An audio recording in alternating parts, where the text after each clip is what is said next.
Olá, nós estamos hoje aqui em mais uma entrevista aqui do Hackeando a Cidade. Hoje eu e o Cleiton Mello vamos conversar com Nabil Bonduki, arquiteto e urbanista, professor da Faculdade de Arquitetura da USP, foi vereador, relator do Plano Diretor em 2014 e foi secretário de Cultura de São Paulo. Nabil, muito obrigado por estar aqui falando com a gente. Obrigado, eu que agradeço o convite, um prazer estar aqui com vocês. Na Vida no Centro. É, isso aí. E nessa temporada do podcast, né, no Hackeando a Cidade, a gente vai discutir a cidade aí no pós-pandemia, né, ou na pandemia, né, a gente não sabe ainda, mas para onde a gente está caminhando, né. Eu queria começar perguntando sobre isso, né, a pandemia escancarou ainda mais as desigualdades que a gente já tinha, e a crise econômica piorou ainda mais, né, essa situação, inclusive deixando um contingente enorme de pessoas sem casa. A gente vê isso muito claramente em São Paulo e no centro de São Paulo ainda mais. Que políticas públicas são necessárias para combater essas consequências? Para onde que a gente deve olhar primeiro aí nesse momento, aí nessa cidade que a gente quer pós-pandemia? Bom, em primeiro lugar, eu acho que a gente tem que entender que a pandemia mudou o lugar da casa na vida das pessoas, o lugar da habitação, né? A habitação passou a ser um pouco o centro da vida das pessoas.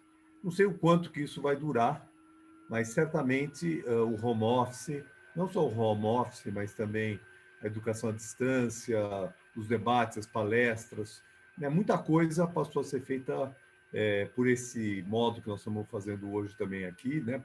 Pela internet, né? À distância, e isso certamente vai continuar, até porque já era uma tendência, né? Quer dizer, não é uma coisa nova. Aliás, nada que a pandemia trouxe é novo, para falar bem a verdade, né? Porque tudo que, na verdade, aconteceu foi uma aceleração de processos que já estavam em curso. Então, eu acho que isso vai fazer com que a questão da habitação ganhe maior relevância ainda nas políticas públicas, embora ela já devesse ser, tá certo? Quer dizer, a questão, a luta aí pela moradia digna é uma luta histórica, eu estudo isso há 40 anos, né? Então, certamente, a questão da habitação ganha um maior protagonismo na vida das pessoas, porque, além de lugar de morar, ela também está sendo lugar de trabalhar, ela também está sendo lugar de, né, de recrear, né? E isso, né, de fazer as atividades também de cozinha, né? Cozinhando mais em casa, porque se trabalhando mais em casa, se cozinha mais em casa. Então, as casas vão ter que serem maiores, para quem puder pagar uma casa maior, né? E as casas vão ter que ser para todos, quer dizer, acho que né, um objetivo de política pública que ganha maior protagonismo após a pandemia é a política pública de habitação e de saneamento, né? Saneamento que, na verdade, o saneamento ele nasceu com as pandemias no século XIX, né? Inclusive escrevi sobre isso, né? As primeiras recomendações sanitárias que começam a aparecer nas nossas legislações, elas decorreram das epidemias no final do século XIX aqui no Brasil e durante o século XIX todo na Europa. Então, a questão do saneamento também ganha uma importância grande. A necessidade de ter água em casa, né, de ter um serviço de saneamento que funciona, ter segurança hídrica. Então, são aspectos que ganham grande relevância nas nossas cidades daqui para frente. O que eu acho que ainda é uma incógnita são duas questões. Primeiro, a mobilidade, né? A mobilidade, ela vem passando por uma crise muito forte, já era uma crise que estava presente, o transporte coletivo, né? Na verdade, nós tínhamos duas forças em conflito, não, em tensões diferentes, né? Por um lado, uma perspectiva que é dos urbanistas, que é de quem pensa a cidade, que vai no sentido de que a cidade ela precisa ela precisa ser organizada para que as pessoas usem o transporte coletivo e a mobilidade ativa, né? Então, ter habitação mais próxima do emprego, de alguma maneira, né? Quando a gente fala de home office, a gente está levando a habitação, o emprego para perto da habitação, ou na habitação, né? Isso também pode gerar um outro tipo de situação, que são os home offices, aliás, os coworkings próximos às moradias, né? Ou seja, isso também pode trazer o emprego para perto da moradia, não necessariamente dentro de casa. Então, por exemplo, eu acho que os edifícios, os prédios, os condomínios, uma das tendências é poder ter uma espécie de coworking dentro do próprio edifício, como área coletiva, de modo que a pessoa tenha um certo isolamento da casa, porque a casa tem certos conflitos, né? E nem sempre a casa tem tamanho para 2, 3 pessoas fazendo home office.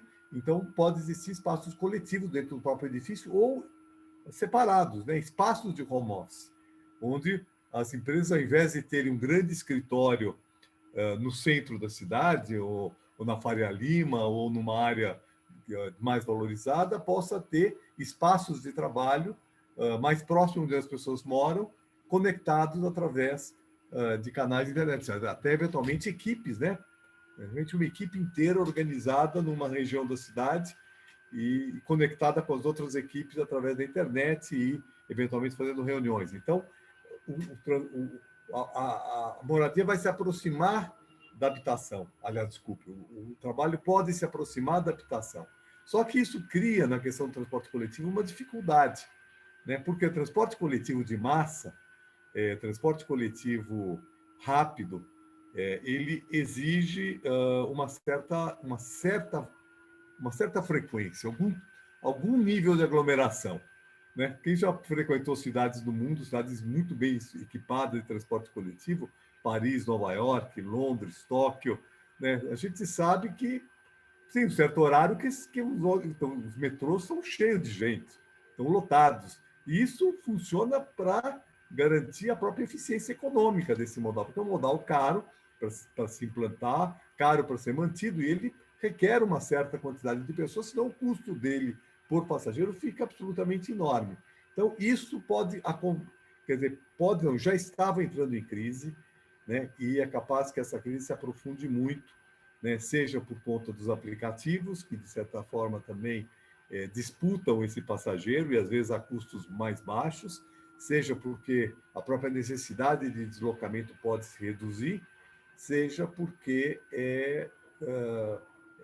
o custo, né, desses transportes coletivos está se elevando. Então, é uma incógnita o que vai acontecer. Embora, para a lógica das cidades, obviamente o transporte coletivo, a mobilidade ativa, né, essa vai crescer muito. Porque é claro que a gente vai aproximar o trabalho da moradia, e essa é uma tendência que eu acho que está no horizonte, né, das nossas cidades. O transporte talvez ele comece, o transporte coletivo possa sofrer dificuldades. E a outra questão, que também é uma questão que é uma incógnita, embora eu estou cada vez mais animado em relação a isso, né, porque eu estava um pouco pessimista, mas eu acho que as coisas estão entrando num certo eixo, é a questão do espaço público. Então, veja, nós tínhamos uma tendência, que eram 3 tendências. Tendência de moradias menores, as pessoas ficarem menos dentro da moradia, tendência de mudar a lógica do transporte coletivo, da mobilidade para o transporte coletivo, mobilidade ativa, e, em terceiro lugar, um uso cada vez maior dos espaços públicos. Certo? A pandemia tornou esse uso mais intenso do transporte coletivo, do espaço público, vamos dizer assim, uma incógnita, né? Porque não podemos aglomerar, porque, né, as pessoas evitam, né, estar próxima das outras. Por outro lado, eu estou sentindo que o desejo das pessoas se encontrarem é muito grande, né? A gente vê aí a quantidade de festas clandestinas, as pessoas se arriscando para ir num porão sem ventilação, um monte de gente nas ruas. A gente vê muitas vezes a aglomeração nas calçadas, em frente a bares, ou até fora de longe de bares. Eu estou falando em bairros de classe média, na Vila Madalena, no centro da cidade, etc. Então, na periferia, isso aconteceu direto ao longo da pandemia. Festas funks, etc. Pandemia na periferia foi muito difícil, até porque as condições de habitação, né, na periferia são muito mais difíceis, né? Então, mas essa é uma outra incógnita. Nós vamos voltar a ter esse agito de espaços públicos, né? O que vai fazer com que também se coloque uma necessidade crescente, que é mais espaços públicos, as pessoas se aglomerarem menos, terem mais espaço. Então, mais parques, que também era uma luta nossa de muito tempo. Então, veja, eu acho que esses 3 elementos que eu trabalhei aqui, esses 4 elementos: habitação, trabalho, vamos dizer assim, lazer, né? Encontro, espaço público e mobilidade. São as 4 funções da cidade, né? definidas por Le Corbusier, certo? Então, há quase 100 anos atrás, né, quando a arquitetura e o urbanismo moderno estavam se desenvolvendo, se implementando, as teorias, os conceitos, né, esses 4 elementos. Naquela época, né, se falava muito da separação desses elementos, né? Quer dizer, a ideia era a separação, até porque o fascínio da velocidade dos automóveis, né, dos meios de transporte rápido, fazia assim, não, as pessoas vão se deslocar a 15 quilômetros em 15 minutos, certo? Né? Era a lógica que estava, de alguma maneira, prevalecendo naquele momento. Isso de fato, né, não aconteceu, né? Porque o carro, você pode se deslocar em 15 minutos, né? 15 quilômetros. Né? Isso se tiver espaços desimpedidos. Então, durante um século, se tentou alargar as ruas, fazer vias expressas, etc., e isso ficou sempre sendo insuficiente. Então, essa questão já vinha mudando. Todas essas questões já vinham mudando. Então, eu acho que hoje, mesmo nas grandes cidades, nós vamos buscar ter maior proximidade da habitação e do trabalho, né? Mais áreas livres e de recreação, próximo também à moradia, e com isso nós vamos ter aí uma questão na mobilidade que vai precisar ser melhor tratada. Agora, eu quero finalizar para dizer o seguinte: eu sempre trato a habitação junto com o saneamento, né? Porque, na verdade, é claro que existem questões específicas, né? Mas no que diz respeito à vida cotidiana das pessoas, elas são juntas. A gente tem casa, a gente dentro da casa tem que ter água, tem que ter esgoto, tem que ter toda a questão de como tratar os resíduos sólidos, né? Nós temos nas ruas que precisam, de alguma maneira, ter drenagem. Então, o saneamento está muito vinculado à habitação e as questões da cidade. Um grande desafio é como é que nós vamos garantir uma habitação digna para todo mundo, né? Porque tudo isso que eu falei parte do seguinte pressuposto, que as pessoas tenham acesso à moradia, né? E como você mesmo falou, a pandemia excluiu muita gente que não conseguia mais pagar os aluguéis, né? Então, nós temos que ter uma política urbana e fundiária que seja capaz de produzir habitações mais baratas, mais acessíveis, e políticas públicas com subsídio, né? Obviamente, se nós tivéssemos renda para todo mundo pagar uma moradia, seria o melhor, mas isso eu não consigo ver sequer no nosso horizonte, né? Porque né, a quantidade de pessoas de baixa renda que é crescente, sem salário fixo também, que é uma outra questão importante, né? O que dificulta, por exemplo, o acesso ao aluguel ou o acesso a uma prestação, né? Porque a ideia do aluguel significa que a pessoa tem uma renda permanente fixa, né? Um salário, né? Ganha um salário, uma porcentagem do salário destinado para o dia. Agora, quando as pessoas trabalham de maneira intermitente, num mês tem mais, outro mês tem menos, a questão do pagamento mensal do aluguel é uma questão. Então, quais são as políticas para isso? Né? Já se discutiu muito, mas eu acho que novas deveriam ser pensadas.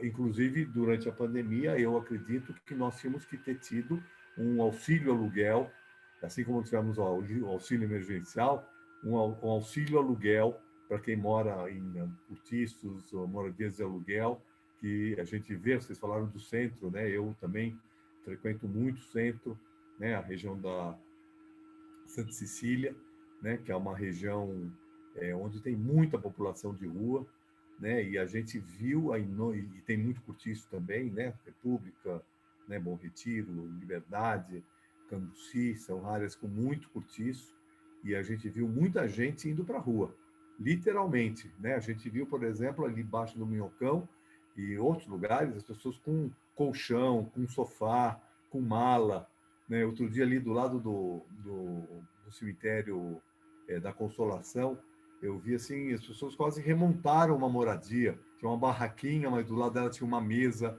com vaso de flor, uma boneca, com uma bola. Claramente uma família que ficou desabrigada durante a pandemia e que, obviamente, ela precisaria ter sido apoiada nesse período, né? Então, por isso nós vamos ter um censo habitacional. Eu acho que é uma questão muito importante. Eu tenho trabalhado muito, defendido essa tese. Nós vamos saber onde as pessoas moram, né? E como moram, para poder, por exemplo, numa situação de pandemia, poder ter políticas emergenciais que nós não tivemos, né? Então, só para concluir aqui, a própria moradia, ela virou um lugar de contaminação, né? Porque, imagina, a pessoa mora num cômodo cortiço, não precisa ser uma família muito grande, 3 pessoas, frequentam, usam um banheiro comum, circula por corredores sem ventilação. Então, obviamente, é um lugar de contaminação muito grande. Perfeito. Nabil, é interessante nesse mosaico que você traçou aqui, que você foi elencando, e a questão da moradia saltando aí, talvez com protagonismo, como você falou, junto com essas outras questões, mas eu te pergunto o seguinte, nós temos aí um déficit habitacional, nós temos também uma questão de moradias precárias, uma cidade muito espraiada também, com pessoas morando em lugares muito longe, que também não tem muitas vezes infraestrutura, né? Não tem serviço, e aí precisam se locomover 2, 3 horas para trabalhar. Os retrofits no centro de São Paulo, muitos imóveis desocupados, o retrofit não poderia, por exemplo, ser aí uma medida interessante para, primeiro, trazer essas pessoas para mais perto aqui do trabalho, oferecer condições mais dignas de moradia e, ao mesmo tempo, ocupando aí espaços tão ociosos? Por que a gente não avança mais nessa área? Qual a sua visão sobre isso? Olha, é uma boa pergunta.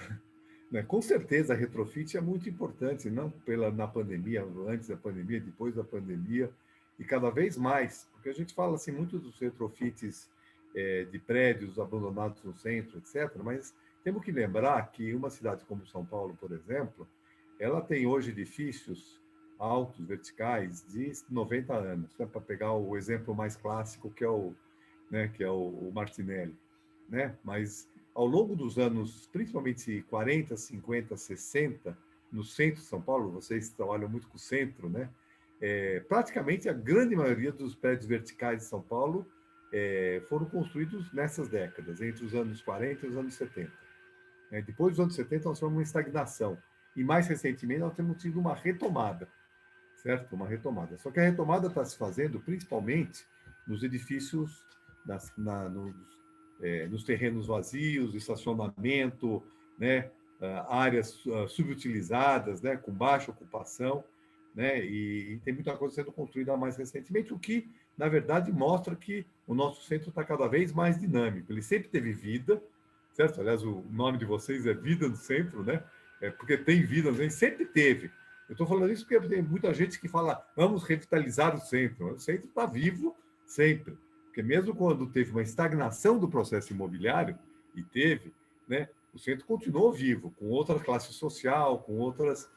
Né, mas então, o centro está vivo, mas, né, o que está acontecendo é que houve uma recuperação da produção imobiliária no centro, né, com muitas...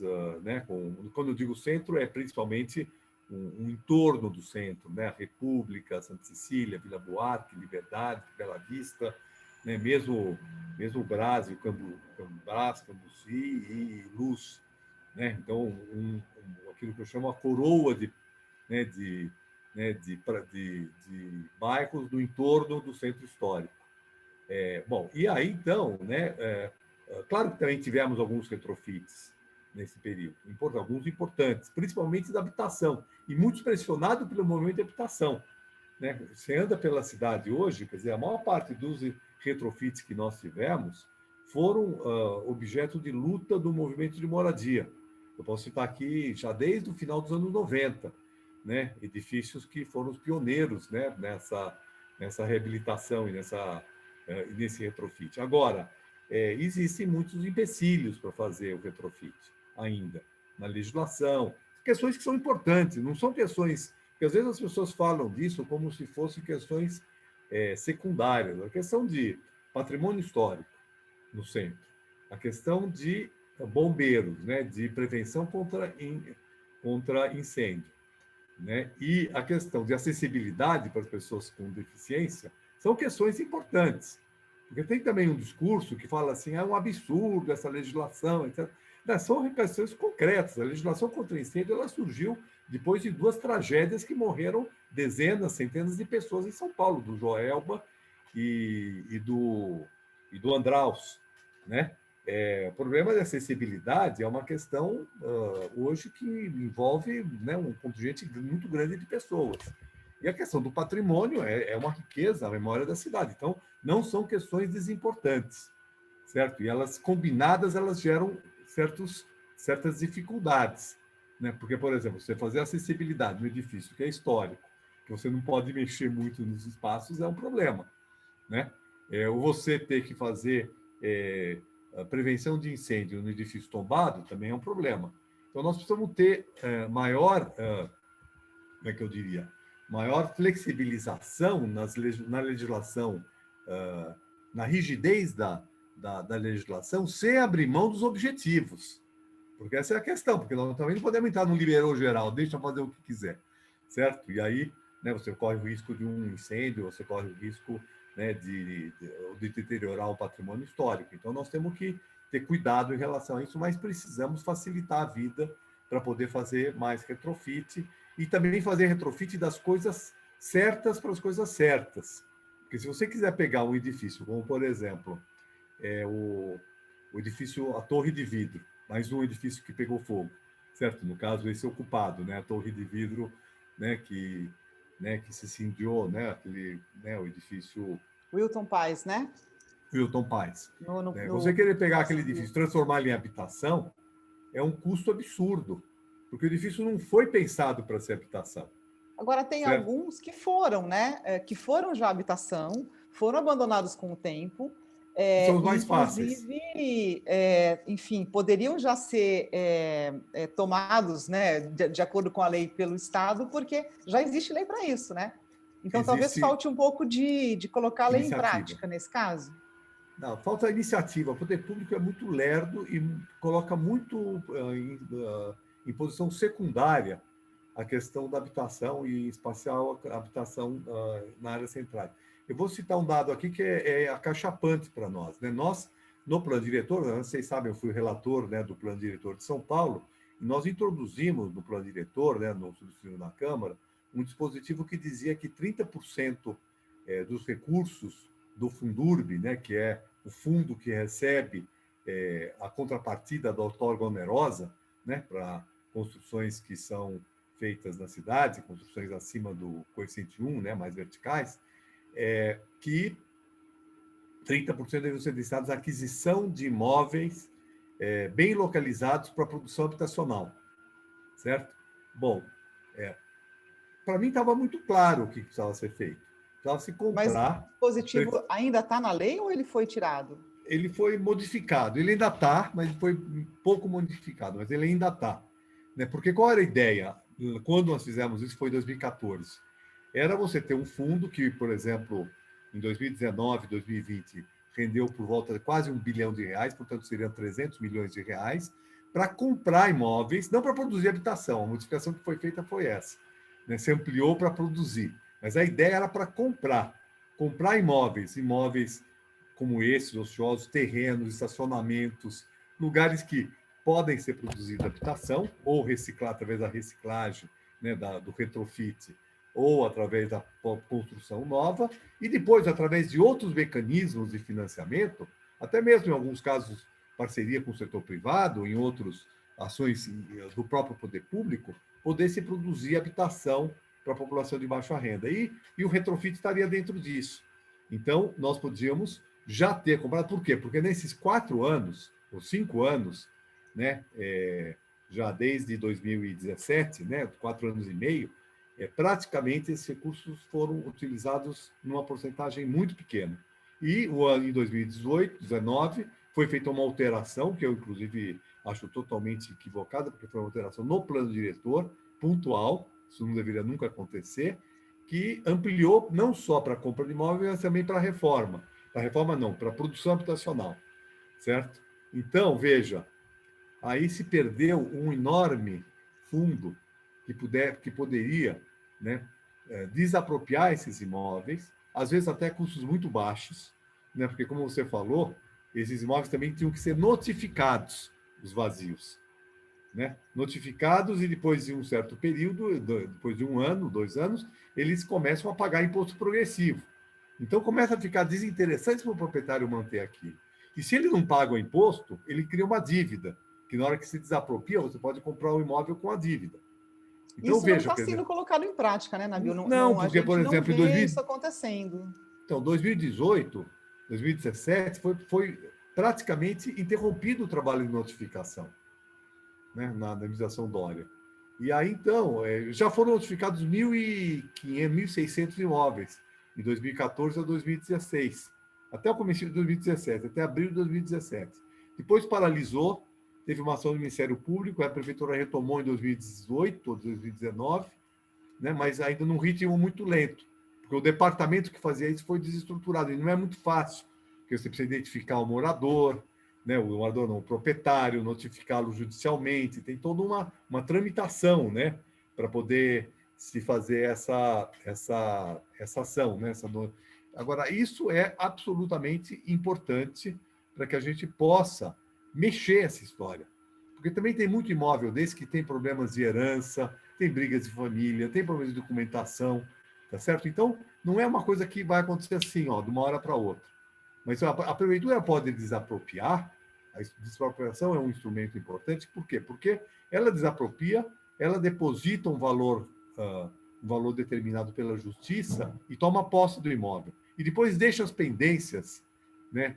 As pendências para serem resolvidas, certo? Mais para frente, né? Então fica esse dinheiro depositado em juízo, né? Então nós precisamos agilizar esses mecanismos para poder ter os edifícios, para poder fazer os retrofits, onde é possível fazer retrofit. Como você falou, muitos imóveis já eram habitacionais e podem fazer. E os comerciais tem que ser pensado também uma destinação para eles. Agora, sem contar Por os exemplo, retrofits. deixa eu só dar um exemplo aqui. O Wilson Paes, a prefeitura e o governo do estado e o governo federal, porque o edifício era do governo federal e poderia ser cedido para a prefeitura, poderia mudar um edifício público de escritórios que são da prefeitura, que paga aluguel, para um edifício como esses.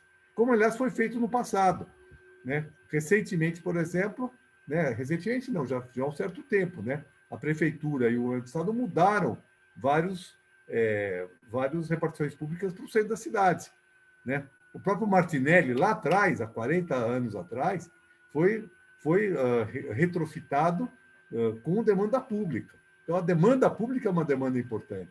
As varas, por exemplo, por que construir um edifício novo, tá certo? Quando, né, as varas de justiça que eu estou falando, né, as ações, por que construir quando você poderia utilizar esse potencial? Então, os edifícios públicos poderiam ser mobilizados também para poder... E veja que esse problema vai ser crescente. Porque... Agora, no centro, quer dizer, apesar de ter pouco retrofit, tem muita construção de edifício novo, né? O centro Sim. É o lugar, nos últimos anos, que está liderando o mercado de construção civil. Agora, a gente vê que são prédios com o mesmo perfil, são apartamentos pequenos em área, mas com metro quadrado elevado, praticamente o mesmo preço de outros bairros, né? Da região oeste. De qualquer maneira, se a gente está falando em trazer mais pessoas, mais trabalhadores, né, que trabalham no centro, para morar perto do trabalho, não é esse o perfil, né? A gente está tendo uma grande oferta de imóveis, mas para um perfil que não é de trabalhador. Ele não vai poder, trabalhador, eu digo, de renda mais baixa, não vai conseguir pagar por esses imóveis. Quando é que a gente vai começar a trabalhar na desigualdade, na exclusão para a periferia de pessoas que trabalham nas regiões centrais, né? Não, então, bom, depois eu vou comentar essa sua observação, que é mais ou menos isso que você falou, não é exatamente isso. Né? Mas veja, para a população de menos de 3 salários mínimos, que é de interesse social, não tem como fazer sem participação do poder público. O poder público é aquilo que eu estava falando antes, o poder público tem que desapropriar tanto imóveis como terra e fazer esses empreendimentos com algum nível de subsídio, seja para locação social, para serviço social de moradia, que é uma outra possibilidade que está no plano diretor, seja eventualmente para um financiamento subsidiado para venda, certo? Então, é o poder público. Quando nós definimos lá no plano diretor duas modalidades de zona especial de interesse social, uma delas claramente estava focada na baixa renda e estava claro que teria que ser feita pelo setor privado. Agora, existe um outro perfil de trabalhador do centro, que não é o trabalhador de baixíssima renda, mas é um trabalhador que também não conseguia morar no centro, que é o trabalhador que tem hoje entre 4, 5 salários mínimos, tá certo? Até 8 salários mínimos. Né? Esse trabalhador, ele também precisa morar no centro. E essa produção que está sendo feita, concordo com você que são apartamentos minúsculos, né? E isso precisaria ser melhor estudado e trabalhado, mas eles são imóveis que são, embora tenha um metro quadrado alto, como você falou, né, sei lá, em torno de 8 a 10 mil reais, né, o metro quadrado, até um pouco mais que isso, né, como eles são pequenos, eles estão dentro da faixa do Minha Casa Minha Vida, faixa 2, que tem um certo subsídio, né, não é um subsídio muito grande, mas é um subsídio que permite, então, que um trabalhador que tenha um salário aí de, sei lá, 5, 6 mil reais, 5 mil reais, uma renda familiar, né, possa, um casal, por exemplo, possa adquirir esse apartamento. Ele também tem subsídio, ele tem subsídio direto e indireto do governo federal, né, do Minha Casa Minha Vida, né, um certo subsídio, como a gente chama, na cabeça, tá certo? Que cobre um valor, uma parte do valor total, e um subsídio nos juros, né, porque é o FGTS com baixa taxa de juros. Então, eu acho que é um perfil que o que precisaríamos hoje? Ter apartamentos um pouco maiores, certo? Para essa mesma faixa de renda, tá certo? Produzida pelo mercado, com algum tipo de subsídio, e apartamentos feitos e unidades habitacionais feitas pelo Estado, ou em cogestão, ou em autogestão, né, com futuros moradores. Eu acho que isso é totalmente possível. Eu acho, inclusive, eu tenho até alguns estudos já feitos sobre isso, é perfeitamente possível, por exemplo, muitos desses prédios que estão ocupados, outros que não estão ocupados, mas estão abandonados, a gente tem uma política um pouco diferente dessa que tem sido feita, que é esvazia o prédio todo, como acontece aqui, por exemplo, no Hotel Lorde ou no Hotel Cambridge, né, alguns projetos habitacionais, vários deles, né, que já foram feitos dessa maneira. Desocupa o prédio inteiro, certo? Entra uma construtora, faz a reforma inteira do prédio e aí depois entrega. Isso tem um custo relativamente elevado, tá certo? Quer dizer, relativamente elevado para um atendimento de uma população de baixa renda. Né? É perfeitamente possível levar adiante um programa que eu, quando fui superintendente de habitação popular, lá atrás, nos anos 90, né, no governo da Luiz Erundina, né, nós criamos. Foi um programa onde os moradores, né, de uma certa área ocupada, que podia ser um cortiço, podia ser um prédio, eles tomavam um financiamento da prefeitura, né, no caso do Fundo Municipal de Habitação, que nós na época era o FUNAPS, né, e com esse financiamento compravam o imóvel, certo? Então, o imóvel já passava de saída para uma associação de moradores, certo? E, em alguns casos, né, essa associação pode fazer a reforma do prédio sem necessariamente desocupá-lo, como a gente muitas vezes faz em prédios, né, em outros prédios da cidade, onde as pessoas continuam morando ali e se troca eventualmente toda a tubulação, né, instalação elétrica, instalação hidráulica, né, os elevadores, né, e depois cada morador faz a reforma interna do seu apartamento, certo? Então, isso é um custo muito mais baixo, muito mais no tamanho, né, do bolso das pessoas e também da capacidade de subsídio do Estado. Porque quando a gente fala assim, o Estado precisa subsidiar, nós não podemos achar assim, que o Estado tem um saco sem fundo de dinheiro, né? Porque senão ele vai fazer o que tem feito sempre. Eu vou financiar, eu vou fazer alguns projetinhos, né? Eu acabei de citar 2 aqui, né? E poderia citar outros, né? Alguns projetinhos aqui e ali, e para dizer que fez, certo? Mas, do ponto de vista quantitativo, isso não tem significado, certo? Então, eu faço prédios muito bonitos, muito belas reformas, etc., mas, né, é para um número muito pequeno de pessoas. E nós precisamos pensar na dimensão do problema. Né? O Nabil, E por isso que custo unitário, só para finalizar, Cleiton, o custo unitário, né, do subsídio precisa ser menor para poder atender mais gente, né? E poder enfrentar, de fato, o problema. O modelo que está sendo adotado ali no Hotel Cambridge, com o MSTC um pouco participando da gestão do processo, já não é um possível aí ensaio de um novo modelo? Não, isso não é um ensaio de um momento, isso é um modelo que existe há 40 anos, há 30 anos. Mas qual o nível de aplicação dele hoje? Assim, é pouco ainda, né? Olha, para você ter uma ideia, isso é o que eu chamo da autogestão. Eu tenho, inclusive, uma tese escrita sobre isso. e tem muitos trabalhos feitos sobre isso. Na verdade, é um mecanismo através do qual o financiamento é tomado por uma associação comunitária de construção e ela gerencia o projeto de obra e de intervenção. No governo Luiz Erundina, nós financiamos quase 11.000 unidades habitacionais feitas por esse sistema, que é o sistema de autogestão. E, de repente, não eram prédios. Mas deixou de ser aplicado nas sugestões seguintes e depois? Sempre assim, muito excepcionalmente. Algumas um pouco mais, outras menos. Mas, por exemplo, o programa Minha Casa Minha Vida Entidades, que é o programa através do qual é financiado o Hotel Cambridge, o Hotel Lorde, né, e outros projetos de habitação, muitos aqui na cidade de São Paulo, alguns na periferia, inclusive, eles são baseados nesse modelo da autogestão. Com um pouco menos de autonomia do que nós tínhamos, que nós criamos naquela época, que a gente era um pouco mais ousado. Tá certo? Isso passa pela Caixa, então tem uma série de trâmites burocráticos mais complexos do que a gente teve naquela época. A gente conseguiu fazer em poucos anos nesse número de unidades, né? Mas a lógica é a mesma, certo? E esse programa que eu citei de compra de prédios e de poder fazer a reforma durante a construção, isso foi também pensado da Luiz Erundina como uma modalidade. Nós tivemos alguns cortiços, por exemplo, que foram comprados em 91, né, comprados pela associação, então tinha lá 15 moradores no cortiço, o FUNAPS comprou o imóvel, mas em nome deles, certo? Quer dizer, o pagamento era feito diretamente para o imóvel, mas em nome dos moradores. Então, o imóvel ficava em nome dos moradores, certo? E aí eles pagavam, isso era feito do pagamento do subsídio.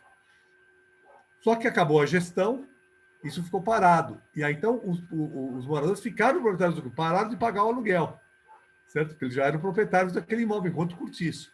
Levou mais 10 anos para ser feita a obra, e aí então foi um outro financiamento da prefeitura para fazer a obra e transformou o que era um cortiço num predinho de 3 andares, um predinho pequeno, bonitinho, no meio de um lote, lá no Ipiranga, né? Existem alguns outros exemplos desse tipo na cidade.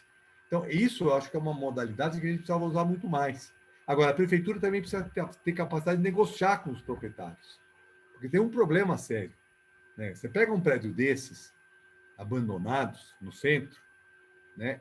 Eu diria que ele não vale nada, porque o custo de retrofit é o custo da construção de um novo, né? Como a Denise falou agora há pouco, se constrói muito mais do que se retrofita no centro, né? Por que se constrói mais? Porque sai mais barato por metro quadrado construir e mais fácil do que fazer o retrofit. Uma unidade, eu falei aqui, uma unidade sai R$210 mil. Muitas vezes, para você fazer uma reforma de um prédio desses, vai sair mais do que R$200 mil por unidade. Então, essa é uma questão que a gente precisa considerar na hora de fazer uma desapropriação, porque o proprietário, por que tem tanto prédio vazio? O proprietário se desinteressa, ele não sabe nem o que fazer com aquilo.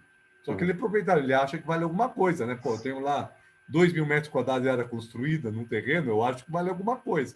Só que na hora que você vai pôr na ponta do lápis, ele só tem estrutura. E tem ainda um problema. Se ele quiser reaver o terreno, ele tem que demolir, certo? Então, o valor de um terreno ocupado com um prédio desocupado, ele vale menos do que de um prédio ocupado com estacionamento, né? Ou com posto de gasolina. O posto de gasolina também tem problemas por causa da contaminação, ou ocupado por uma coisa qualquer, né? Um pequeno bar, uma coisa desse tipo, que é fácil demolir.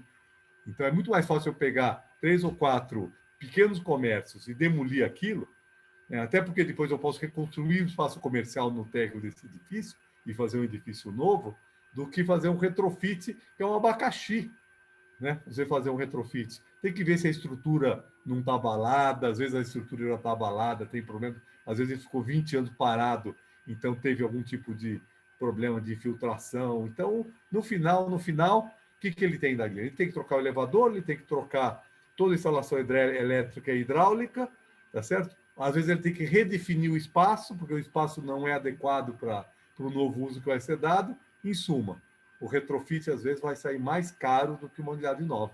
Geralmente sai mais caro. Então, aquele prédio vale muito pouco. Então, né, a prefeitura tinha que ter um... O que a gente não entende? Tinha que ter um departamento especializado, quase como qualquer construtora, né, qualquer imobiliária, ela tem um departamento jurídico especializado em fazer esse tipo de coisa. Tá certo? Que vai entrar na justiça, que vai batalhar para conseguir preço mais barato, né? Porque a gente sabe que na justiça, muitas vezes, a decisão judicial é contra a prefeitura. Então, precisava ter um departamento voltado para isso, porque a prefeitura é absolutamente fundamental para poder atender a população de baixa renda. Essa população que você falou que não é atendida por esses projetos de mercado. O mercado fala, ó, baixa renda, não temos como fazer. Desse ponto de vista, eles são honestos. Eles falaram no projetor, eles falaram, ó, se vocês quiserem fazer ZEIS com 60% para menos de 3 salários mínimos, nós não vamos poder atuar, certo? Tudo bem. Assim, não, mas essa é a função do Estado. O Estado tem que atuar exatamente para essa população, né? Então, eu acho que essa é a questão que nós temos que desenvolver, né? Um programa olhando para o centro, um programa de habitação olhando para o centro com conhecimento de como funciona a área central. E quando eu falo centro, não estou falando do centro histórico só, não. Eu estou falando... pegando essa área mais para cá também do centro, chamado Centro Pegando, Novo, essa e até mais longe, viu? E até mais longe. Liberdade, Bom Retiro. Isso. Né? Indo até a Barra Funda, Exato. Indo até a Lapa, alguns lugares da Lapa de baixo, indo para a Moca. A Moca, né? Aqui também, que está grudada aqui, né? A Moca, Belém, sabe? Então, são áreas que já têm mais de 100 anos de ocupação, tá certo? E que tem muitos edifícios antigos e que vai precisar ser feito. Porque, olha, tem um problema mais sério que esse. Daqui a 20, 30 anos, imagina os conjuntos do BNH que foram construídos nos anos 70, 80, eles já vão ter lá seus 80 anos também. Certo? Então, o retrofit não é... A gente olha para o retrofit para os edifícios do centro histórico, etc.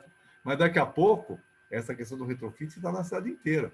As áreas verticalizadas dos jardins, por exemplo, claro que ali tem mais manutenção, né? Uma população de renda um pouco mais alta, não vai acontecer tanto abandono como tivemos no centro, mas sempre corre o risco de acontecer. Né?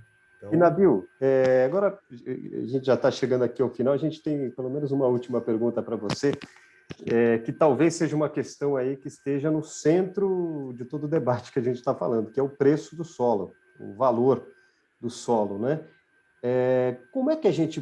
Que políticas, que mecanismos são possíveis, do ponto de vista de gestão pública, para atuar sobre isso, né? Teve até no plano diretor, tem a questão da outorga onerosa, né? Que foi um mecanismo também que era para poder gerar recursos e investir, e aí o poder público ter recursos também para investir em áreas mais necessitadas necessidades de políticas públicas, né?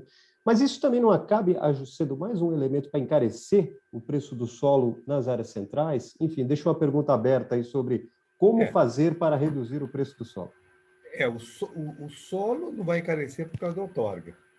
Mas ele não acaba estimulando? É mais um preço, na verdade, né? Nabil, o fato de que você tem leis que restringem a ocupação do solo, né? Então, você tem altura, limite de altura, limite de quantas vezes você pode construir naquela área. Sim. Você resulta numa área construída menor, né? Eu vou chegar lá. No caso da prefeitura baratear o uso do solo e, ao mesmo tempo, colocar aí um teto no preço do produto, enfim, a prefeitura ela pode fazer leis, né? Então, o que é ilegal hoje pode ser legal a partir da mudança da legislação, né? Claro. Não, agora já entrou uma outra questão. Vamos com calma. O que eu ia falar é o seguinte: a outorga, ela não encarece o solo, ela pode encarecer o produto final, né? Porque você, na verdade, quando você tem um produto final, você vai somar ali o preço da terra, né, o preço de aprovação, exato, projeto, ela encarece aprovação, o insumo, né? Outorga, exatamente. Então é um insumo a mais. Exato. Só que o plano diretor estabeleceu um conjunto de fatores, de certa forma, para minimizar essa questão, ou eliminar. Então, por exemplo, a habitação de interesse social, ela praticamente não, ela não paga outorga onerosa. Certo? A habitação do mercado popular, para unidades de tamanho relativamente pequeno, abaixo de 50 metros, ela paga uma outorga onerosa muito pequena. certo? Então, tem uma série de mecanismos que busca fazer com que a outorga onerosa ela tenha um impacto menor sobre aqueles usos e aquelas classes sociais que têm mais necessidade. Então, ele tem um... Agora, é claro que ele é um peso a mais. A ideia, quer dizer, isso é uma coisa que todo mundo se discute há muito tempo, né? Que, na verdade, a outorga deveria gerar um barateamento no preço do terreno. Porque o preço do terreno ele é dado pela demanda, basicamente. Tá certo? Então, se o mercado está pagando 10 mil reais pelo metro quadrado entre a outorga e o preço do terreno, porque é isso que viabiliza o custo final do apartamento, né? Se você está pagando outorga, o terreno deveria cair de preço. E o que tem se avaliado é que ele não está caindo, não tem caído, né? Nós temos outros mecanismos para buscar derrubar o preço do terreno. Um deles é a notificação, né, de imóveis ociosos.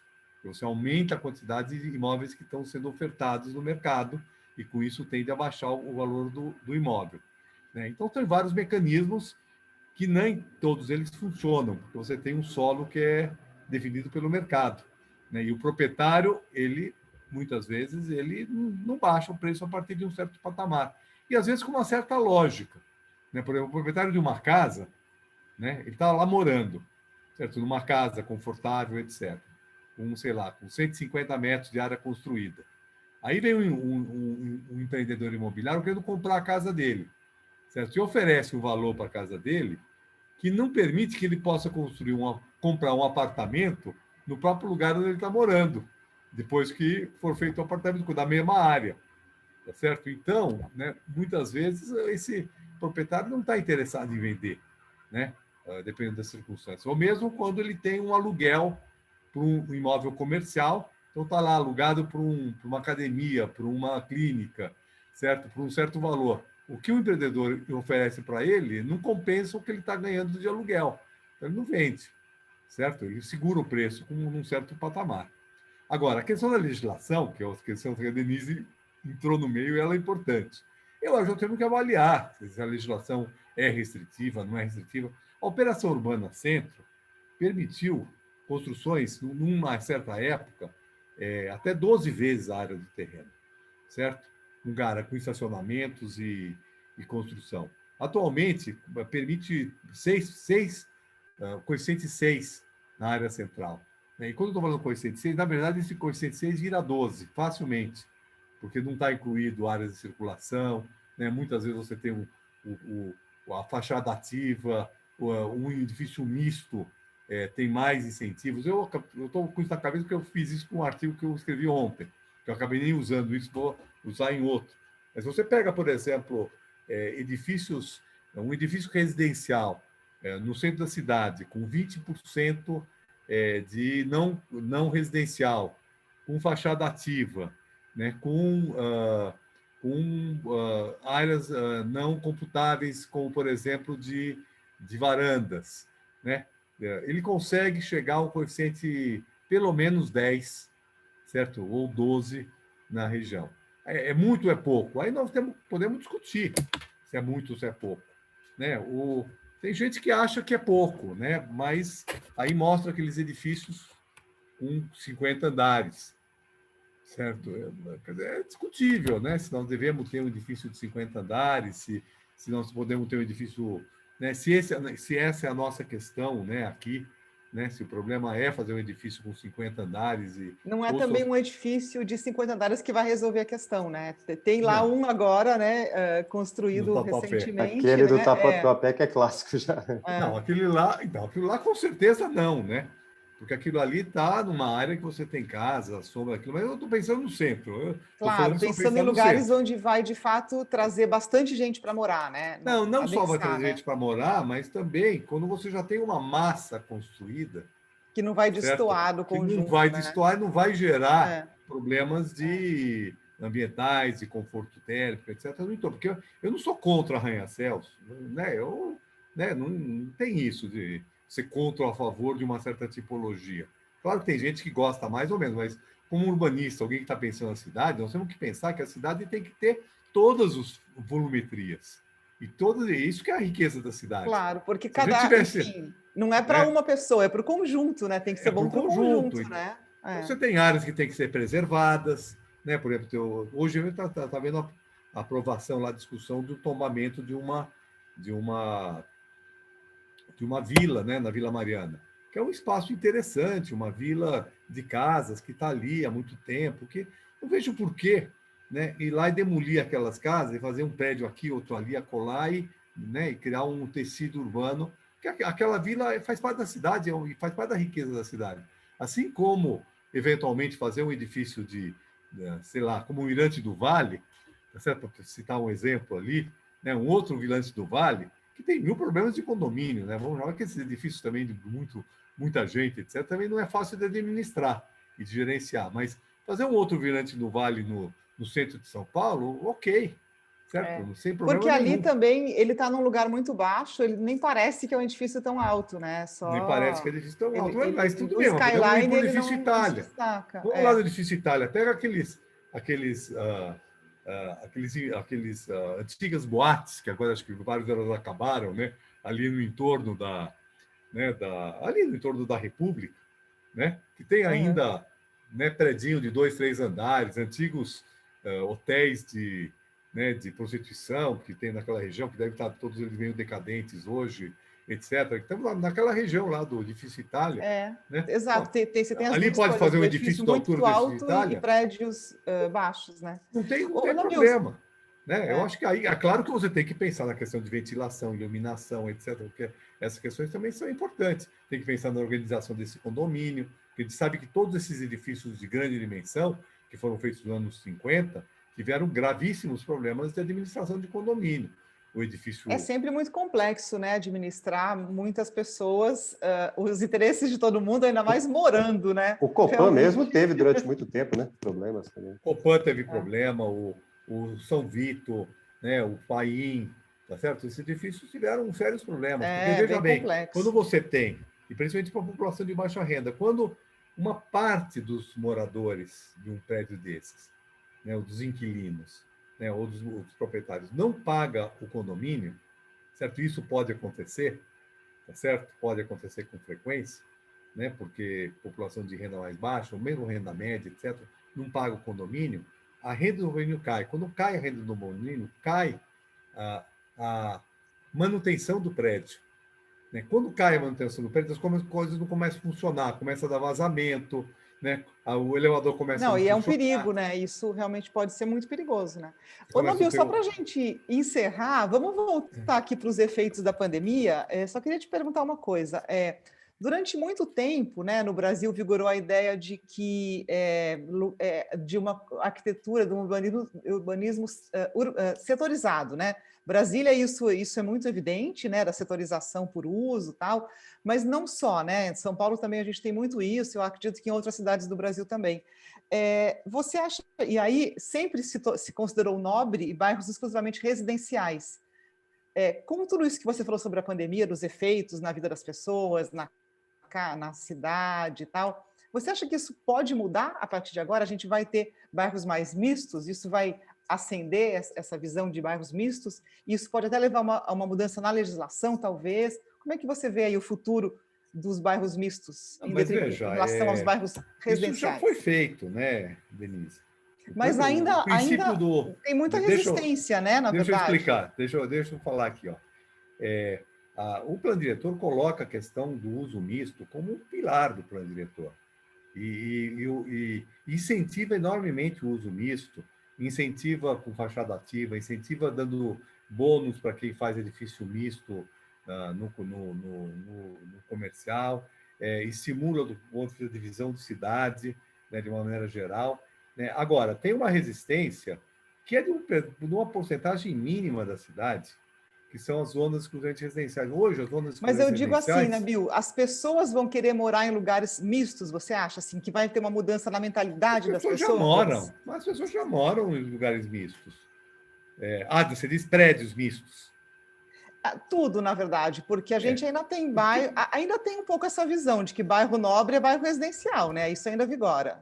Pode vigorar, mas veja, as zonas exclusivamente residenciais, certo? Que são Pacaembu, Jardins, Alto de Pinheiros, Alto da Lapa, etc., representa 4% da área, não é da área da cidade como um todo, não. É 4% do que a gente chama da macrozona urbana, macrozona de qualificação urbana, que na cidade de São Paulo tem 700 quilômetros. Né? Só 4% desses 700 quilômetros são zonas exclusivamente residenciais, certo? É pouco, eu acho que isso pode ser discutido, talvez não necessariamente em transformá-las em mista. Né? Tem muita resistência nesses bairros para isso. Eu não sei se é o caso de a gente E comprar uma briga continua, dessa. você acha que vai continuar, não vai ter uma Pode mudança ser que assim, de sim, pode ser que pensamento? não. Eu acho que vai, porque é uma população de renda muito, muito alta, que não está muito preocupada com o valor do imóvel, está mais preocupada com manter uma certa exclusividade. Agora, o que eu acho que pode e deve acontecer nesses bairros é a possibilidade dessas casas, né, elas serem fracionadas, né, que hoje não pode. Quer dizer, hoje elas não são só exclusivamente residenciais, elas são exclusivamente residenciais e são unifamiliares. Então, eu tenho, por exemplo, casas de 1.500 metros no Pacaembu, né, que só pode morar uma família. Quer dizer, isso está totalmente disfuncional. Né? Quer dizer, é uma área que, sem você mudar a volumetria, ou seja, sem verticalizar, sem fazer uso misto, sem fazer nada que gere muito impacto no entorno, você poderia ter ali várias famílias morando, e mais gente morando em uma área bem localizada. Então, Porque, eu acho que isso inclusive, tem até um problema de demanda, né, para esses imóveis. Muitos estão vazios, né? tem muitos estão vazios por causa disso, né? É Porque muito ninguém caro quer. também, né? É IPTU caro, muito caro, é né, caro a também. manutenção, é caro o IPTU, tá certo? É caro, muitas vezes precisa fazer reformas. Então, eu acho que nós precisamos pensar alternativas, mas eu não acho que nós precisamos necessariamente, porque tem gente que defende hoje, vamos verticalizar os jardins, né? Verticalizar a Zé, né? Ou transformar todas elas em uso misto. Eu acho, como eu falei antes, eu acho que a cidade tem que ter diversidade, né? E tem que ter espaços que são alguns espaços mais calmos, alguns espaços medianamente calmos, alguns espaços muito agitados, alguns espaços mais verticais, outros espaços mais horizontais. É isso que é a riqueza de uma metrópole como São Paulo. Em 1.500 quilômetros quadrados, que é a área do município como um todo, a gente pode ter até um sítio em Parelheiros para plantar, não para fazer uma hortinha urbana, como a gente faz aqui, para fazer uma produção agrícola no município de São Paulo. E Né? tem, né? E E tem. tem, e É. tem.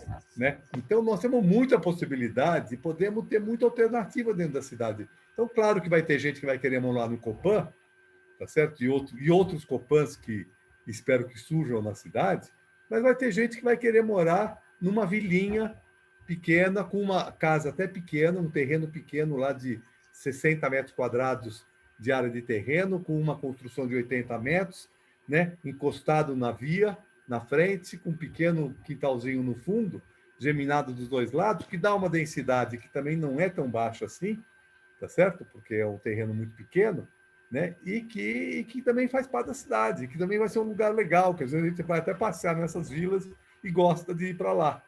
Né? Então, por É que ele isso que faz a precisa ter? riqueza, né, da cidade, como você Claro. falou, né? Né? Você citou o negócio de Brasília, quer dizer, Brasília é um modelo, né? Mesmo Brasília, que é um modelo, tinha diversidade quando o Lúcio Costa pensou.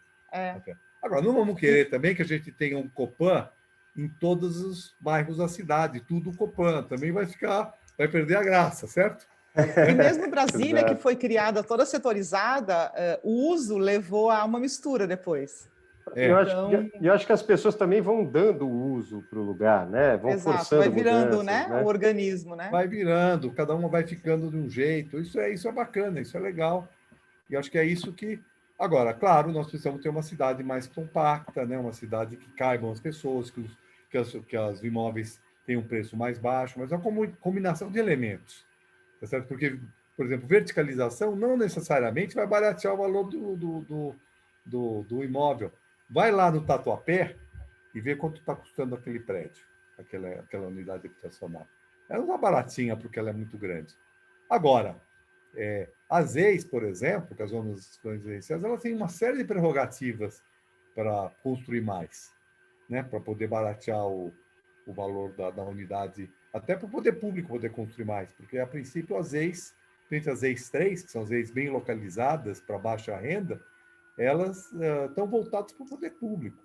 Eu já fui gestor de política habitacional, e a primeira coisa que a gente quer fazer, quando você tem um terreno e vai construir, é qual é o maior número possível de unidades que você vai conseguir colocar naquele terreno. Essa é uma questão que a gente está sempre procurando quando você vai produzir um conjunto habitacional, etc.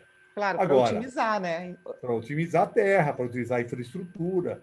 Agora, também eu não vou fazer um cortiço, né, vertical. Claro, tudo tem limite. Para poder caber muita gente no lugar. Como aconteceu muito, né? Já vimos vários exemplos assim aqui, né? Pois é. Mas é isso, gente. Esse assunto rende muito aí. Rende outras conversas, inclusive. Muito obrigado, viu, Nabil? Muito obrigada por conversar com a gente aqui no Hackeando a Cidade. Eu acho que é muito legal porque... Aí. Parabéns pelo trabalho que vocês têm feito. Foi legal, Nabil. Para nós é uma honra mesmo, e eu acho que a gente consegue aqui ter um panorama bem interessante, bem rico, que dá para desdobrar em várias coisas, né, Denise? Acho que foi muito bacana.